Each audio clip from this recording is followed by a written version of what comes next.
In this video, I'll start areas related to circles. First worksheet बहुत basic है, इसके लिए बहुत कुछ कंसेप्ट का ज़रूरत नहीं है, I mean कोई न्यू कंसेप्ट का। सर्कल का सरकमफरेंस ऑलरेडी पता है 2 पाई आर होता है और एरिया होता है पाई आर स्क्वायर। इन दोनों फॉर्मूला के बेसिस पे सम स्टार्ट करेंगे। तो सबसे पहला क्वेश्चन है, the radii of 2 circles are 19 centimetre and 9 centimetre. Find the radius of the circle which has circumference equal to the sum of circumference of the 2 circles. मतलब एक ऐसा सर्कल चाहिए जो इन दोनों के सरकमफरेंस के बराबर का सरकमफरेंस हो। तो सम देखो कैसे करेंगे।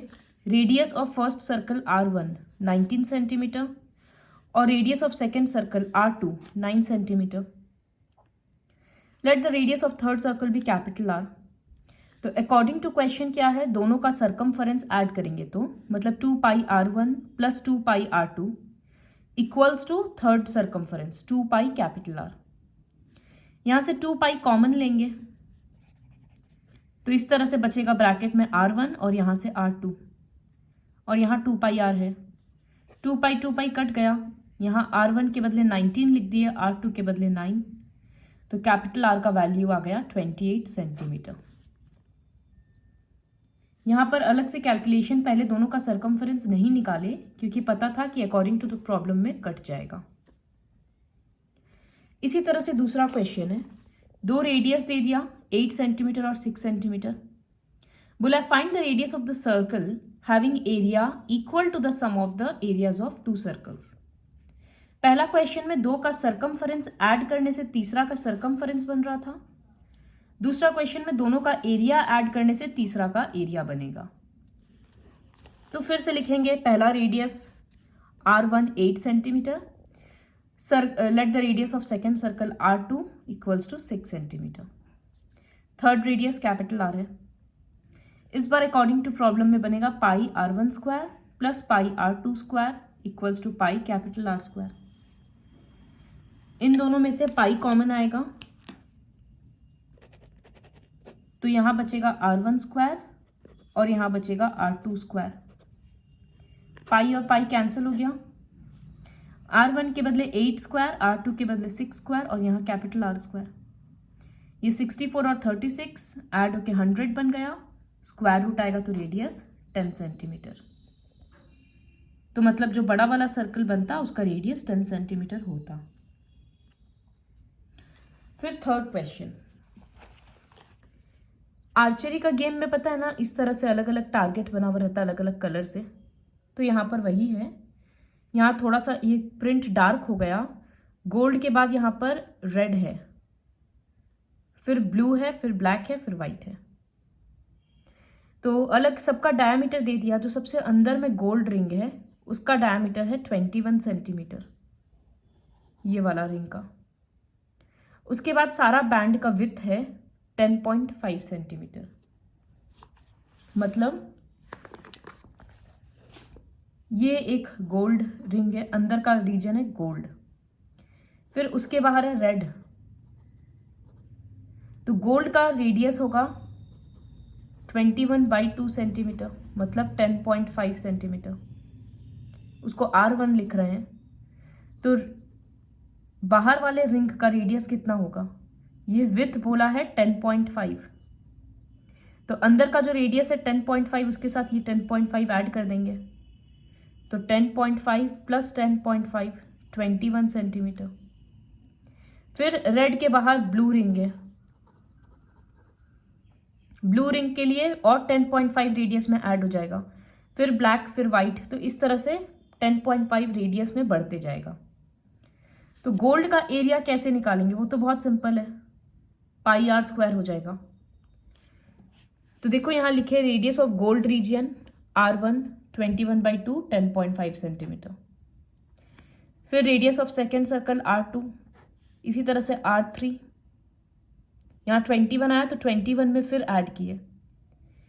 फिर R4 जो पहले में आंसर आया उसमें 10.5 ऐड किए और फिर R5 उसमें 10.5 ऐड किए।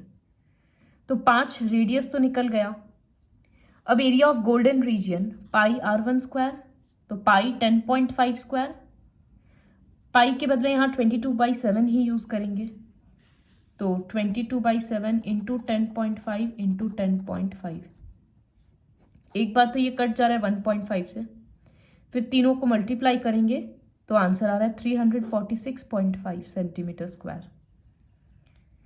अब जब दूसरा सर्कल निकालेंगे, ये रेड रीजन को सपोज हम पेंसिल से शेड कर रहे हैं, तो इसके लिए क्या करना होगा कि ये जो बाहर वाला रीजन आया, मतलब ये जो बाहर वाला सर्कल है, इससे अंदर वाले सर्कल को माइनस करना होगा। तो ये हो जाएगा पाई r2 square minus pi r1 square. यहां से पाई कॉमन लेंगे तो r2 square minus r1 square. तो देखो यहां यही लिखे, area of red region equals to area of second circle minus area of first. तो pi r2 square minus pi r1 square. r2 के बदले 21 का स्क्वायर, r1 के बदले 10.5 का स्क्वायर।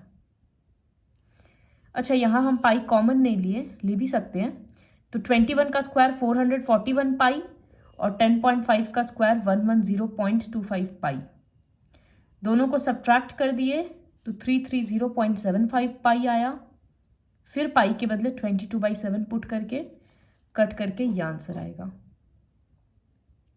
फिर ब्लू को निकालना है, तो उसके लिए क्या करना होगा, ये जो रेड वाला पूरा सर्कल है बड़ा वाला, इसको माइनस करना होगा। ब्लू मतलब थर्ड सर्कल है ना, तो होगा पाई r3 स्क्वायर माइनस पाई r2 स्क्वायर। फिर r3 कितना आया था ऊपर से 31.5, तो यहां होगा 31.5 का स्क्वायर पाई माइनस r2 था 21, तो पाई 21 का स्क्वायर। ये 441 पाई बन जाएगा और इसी तरह से इसको निकालेंगे। फिर इसी तरह से ब्लैक और वाइट का निकालना है। तो complete the question on your own. Moving on to the fourth question. Fourth question भी काफी बार मतलब ये सब पहले के क्लासेस का ही कंसेप्ट है। एक व्हील है कार का जिसका डायामीटर 40 है, तो डायामीटर 80 है, तो रेडियस 40 सेंटीमीटर होगा। बोला वो कितना सारा कंप्लीट रेवोल्यूशन लेगा 10 मिनट में अगर कार 66 किलोमीटर पर आवर से चल रहा है। तो ये बात हम पहले भी बोले थे, मतलब पहले के क्लासेस में, कि नंबर ऑफ रेवोल्यूशंस का एक फॉर्मूला होता है, number of revolutions equals to distance travelled by circumference. कोई भी गोल चीज कितना बार घूम रहा है वो डिपेंड करता है कि वो कितना डिस्टेंस ट्रैवल किया है टोटल, डिवाइडेड बाय उसका सरकमफरेंस। तो यहां व्हील का सरकमफरेंस तो 2πr से निकल जाएगा। अब कैलकुलेट ये करना कि वो कितना डिस्टेंस ट्रैवल किया। तो हम लोगों को पता है कि speed equals to distance by time होता है, तो डिस्टेंस के लिए हम स्पीड इनटू टाइम कर देंगे, लेकिन यहां यूनिट्स को सेम करना पड़ेगा। स्पीड का 66 किलोमीटर पर आवर दिया हुआ है, तो वो देखो कैसे होगा। यहाँ डायमीटर ऑफ व्हील 80 है, तो circumference 2πr, 2 into pi into 40 कर दिए, वो 80 पाई बन गया सेंटीमीटर। अब स्पीड है 66 किलोमीटर पर आवर। इसका मतलब क्या होता है कि 66 किलोमीटर बाई 1 आवर। हम इसको मीटर पर सेकंड में नहीं करेंगे, यहां पर सरकमफरेंस सेंटीमीटर में आया है ना, तो किलोमीटर को हम सेंटीमीटर में कन्वर्ट कर देंगे। कैसे? पहले 66 इंटू 1000 किए तो वो मीटर हो गया, फिर और 100 मल्टीप्लाई कर दिए तो वो सेंटीमीटर हो गया। और ये जो पर आवर है इसको हम इंटू 60 करके मिनट्स बना दिए, तो आवर नीचे में है ना, तो इंटू 60 नीचे में हो गया। एक एक जीरो कट जाएगा, 6 और 66 11 से कट गया, तो यहां आंसर आ गया 4 0 है और 11 है, मतलब 1,10,000 सेंटीमीटर पर मिनट। ये स्पीड में कन्वर्ट किए, स्पीड का यूनिट को। ये एक स्टैंडर्ड यूनिट नहीं है, या तो जनरली हम लोग मीटर पर सेकेंड रखते हैं या किलोमीटर पर आवर रखते हैं, लेकिन अभी सम को देखते हुए इस तरह से कन्वर्ट किए। तो डिस्टेंस कितना होगा, स्पीड इनटू टाइम। स्पीड में हम लोग ये यूज करेंगे 1,10,000 और टाइम में हम लोग इनटू 10, तो वो बन जाएगा 11 लाख सेंटीमीटर। अब नंबर ऑफ रेवोल्यूशन होगा, डिस्टेंस ट्रेवल्ड मतलब 11 लाख, सरकमफरेंस में 2 पाई आर, तो 80 बना था, 80 पाई बन गया था, तो 80 इंटू पाई, पाई का 22 नीचे 7 ऊपर, यहां पर 0 0 कट गया, 22 और 11 को कट कर रहे हैं 11 से, फिर ये 5,000, फिर 8 को इस तरह से कट करते जाएंगे, जो नंबर आएगा 7 से मल्टीप्लाई होके आएगा 4375। तो नंबर ऑफ रेवोल्यूशंस इतना आ रहा है। सिर्फ ये फॉर्मूला याद रखना है, number of revolution equals to distance travelled by circumference. Question 5 काफी इजी है। बोला है अगर पेरीमीटर और एरिया आर न्यूमेरिकली इक्वल, मतलब अगर दोनों इक्वल होगा तो रेडियस का क्या वैल्यू होगा। तो सर्कल का पेरीमीटर और एरिया इक्वल है।